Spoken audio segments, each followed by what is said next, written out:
All right.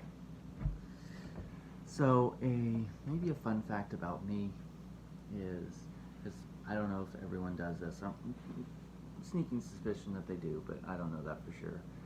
Basically, that anytime you try to put together a list of things, which I've done several now, a couple of them, top 5 Christian tracks, just single individual songs, and then Christian rock albums. And anytime you do that, you have the ones that you can think of right away. Whether you're doing this as a conversation with buddies of like, who's the greatest, whatever. What's the best Halo game or the best science fiction television series, or like you're trying to figure out what the best is. You're gonna think of the heavy hitters right off the bat, and then you'll think of a couple of like, but what abouts, and then like later though, you'll be in the shower, maybe just trying to fall asleep. You're gonna be doing whatever, and you'll be like, dude, why didn't I think of, or I didn't really consider seriously enough this, that, the other. And I do that a lot. So like I will put 2 months into putting together a list of something, and then dang it, oh, it's like groceries. Think of all the things you need. There's that one thing you actually did need. You're not going to come back with it. So as I was putting together the albums video, I was like putting all this stuff, but I was like, man, there were at least 3 other Thousand Foot Krutch albums that could reasonably be considered, and there's probably at least 4 or 5 Skillet albums that could be on that list, and just so many. I mean, 12 Stones. Like, there's so many bands that I love and that have put out such great albums. I'm like, dang it, man. But Red wasn't even mentioned. I didn't mention any of their albums, and so I thought, in case you forgot, they just dropped a new album this year, and I have it, and I've been listening to it, and it's great. And I was like, you know what? As I was on the way home from work the other day, I was thinking, like, what's their best, their number one, their cream of the, like, what is their best album? And I'm like, well, then what's their second best? And then just kind of going through that, I'm like, his video, right? So here we go.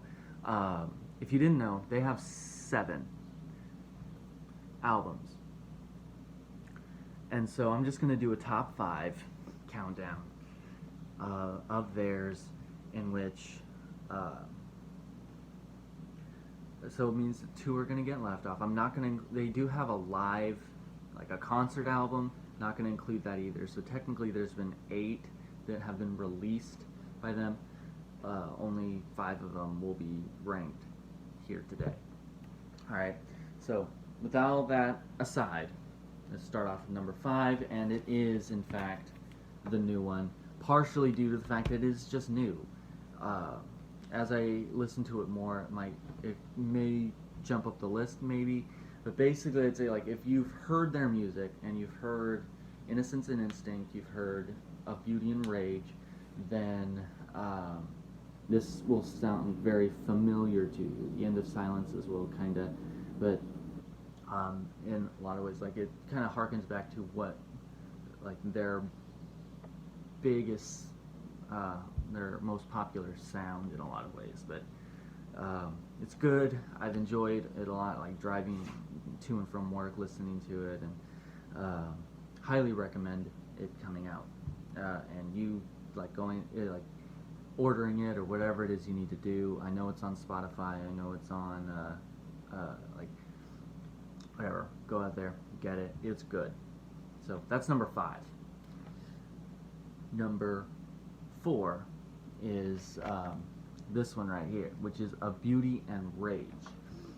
And it's interesting. It's got the Plague Doctor kind of aesthetic to it on the cover art and everything, which is apt currently.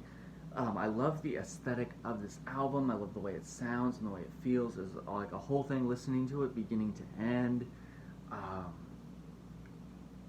It's just, you know, there's just, sometimes you can't really point to a single thing. It's like, wow, I love the guitar solo of this song, or the lyrics really speak to me, or the whatever. Like, you can't really point to a thing. It's just like, this is me, kind of thing. Like, Red, Beauty and Rage is that. Like, you can't say, like, it's not their best album. It's not. But man, like, it's just, especially listening to it right now while everything that's going on is going on, it's just, it's not their best, but it is definitely perfect for what it is. I like it a lot. Alright. Now, of course, we're going to be in a top 3 after this. Something to maybe consider with, or think about as a fun fact, given with number 3 is End of Silence, their debut album. It dropped in 2006. That's when they kind of came on the scene. And then Declaration, which dropped this year in 2020, are the only 2 albums, the bookends so far, the only 2 albums they've released on an even numbered year, 2006, 2020. In between there, all of their other studio albums have been released on the odd numbers years in between. You have 2009, 2011, 2013, 2015, and 2017. So, kind of a fun fact about them. But, of course, anytime you're in a top 3 situation with any band, whether we're talking Christian, secular, rap, rock, whatever, you would hope that, like, you'd be in a situation where there's not a single bad track in the mix, or whatever. And in this case, for Red, I am definitely certain there's not a single bad track anywhere in any of their top 3 albums. Red, The End of Silence might have the greatest rock ballad written in Christian music ever, with Pieces, which is ridiculously popular. It's been in things like featured in television shows and in movies and in video games. Like, it's been everywhere. It's huge. It's got just, it's interesting because I think it's their debut album, so everything's kind of simplified. They don't have as much strings and orchestration, but the way that they use piano notes is just amazing. And of course, because like it is their debut, like their launch album, it's one of those where it's just like make it or break it. But I remember as whatever I was, I guess a teenager at the time, I used to listen or watch music videos a lot. I used to be really deep into them. And I remember when Red's Breathe Into Me single dropped, their video for it, and I saw it and I was blown away. I knew from that moment on that my taste in music was forever altered for the rest of my life. And true, like that, this is clearly, like, it's become one of my favorite bands ever since then. Basically, like, I love the aesthetic that they use with all of their production quality, for sure. Of Beauty and Rage, they have a music video in which it's literally just a dude in a black cloak and a plague doctor mask stalking through the forest from the perspective of, like, I guess whoever he's chasing. It's delightful and just dark and whatever. Alright, so that's number 3. Number 2 actually has my currently favorite song of Red's, my current top, which is Innocence and Instinct. There's 2 different versions of this out. There's a deluxe. This one has the DVD where it's got like touring interviews and things, and then it also has a bunch of extra tracks. And then there's the standard, and there's the deluxe. The deluxe is definitely worth the extra money that it would cost, but as I said, basically I think it's true for everyone. No matter what it is you're following, you have wavering favorites. So, for a long time, my favorite song from Red, up until recently, was um, Buried Beneath, which is coming up. Uh, but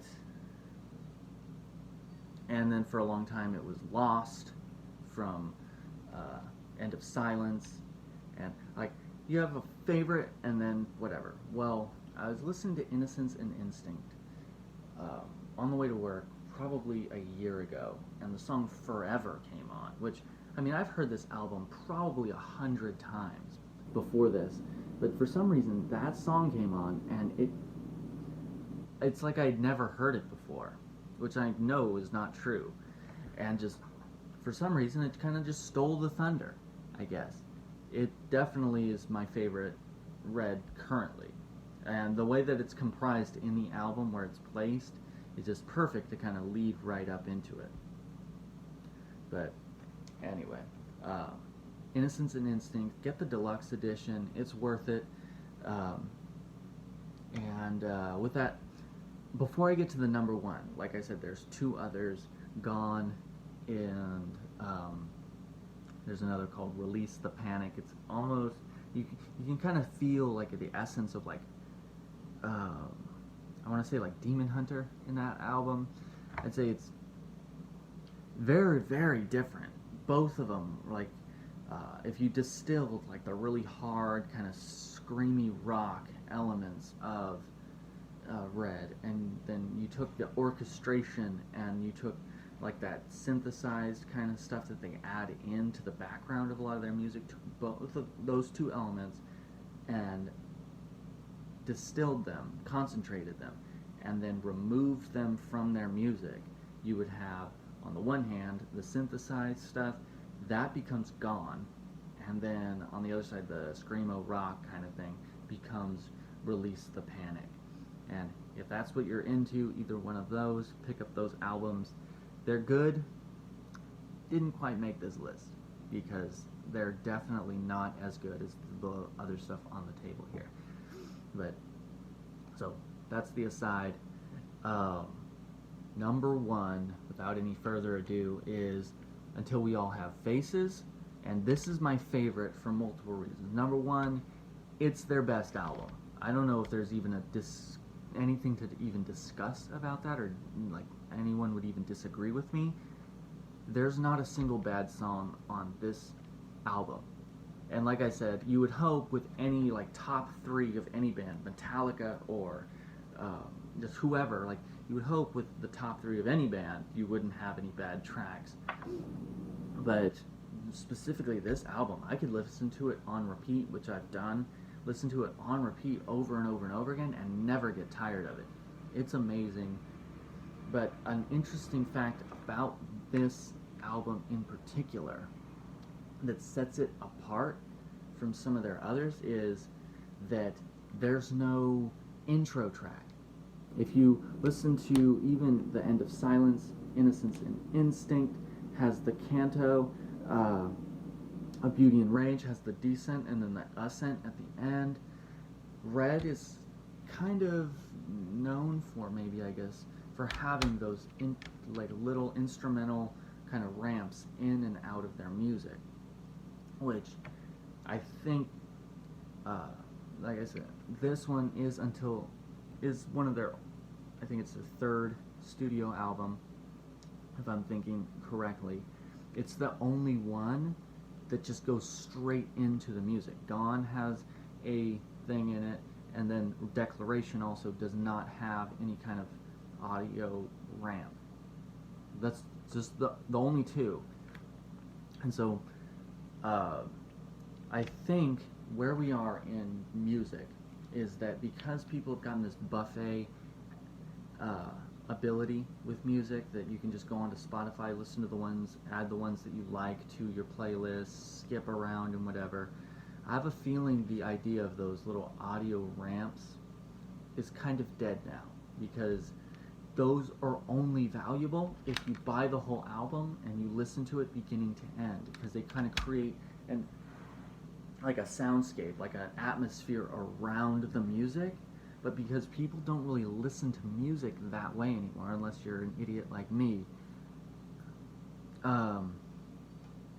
people are not going to pay money for a minute and a half or minute less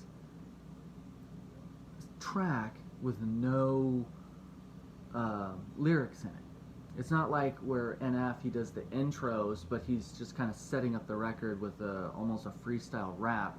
But it's just like, if you don't have your volume turned up, you might not even know that it's playing.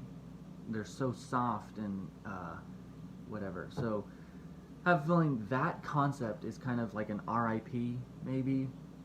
But Red, this album, Until We All Have Faces, doesn't have one of those, and because partially, in some ways, it kind of makes it that it might be the best lead-off track in the history of Christian rock, which is something that I was thinking about while I was listening to it on the way home from work last night. Might be the best one of them all. Just the way that it bursts in with Feed the Machine. But something to think about. Like, I might do a video on that. As I was thinking, like, I don't even know who I compare it to, because I'd have to listen to some of the albums that I've got and some of the other things again, just to kind of get a feel for what's out there, basically, of like lead-off tracks. I might also have to do a video on ballads, of just kind of rock ballads that are out there, because there's some amazing ones, and Red definitely has some dominant players in that game, as well as Skillet. Thousand Foot Crutch has got a couple that are worthy contenders. So anyway, another cool fact about this album, it's called Until We All Have Faces. That title comes from a C.S. Lewis book. If you don't know who C.S. Lewis is, he's a really important writer, defender of Christianity from a long time ago. All of his books are continuously relevant. They're incredibly apt for everything that's going on. Whether we're two recommendations that I would give right off the bat are The Abolition of Man and Mere Christianity. Those are probably the two most famous that he's ever written, but also Surprised by Joy, where he talks about his testimony. There's some great material in there. If you read any of his books, specifically Until We All Have Faces, and then listen to this album, you will definitely notice why they called it that, because there's a lot of things they clearly pulled directly out of his material. It's really good. But great band, great music. That's my top 5, and highly recommend going out there. If you've never heard of them, or if you are curious about them more, or you want to find out more about their sound, go out and get it, and do them a favor and actually buy the music, because they're worth it as a band, and the stuff that they do just as people as well. They're worth the investment.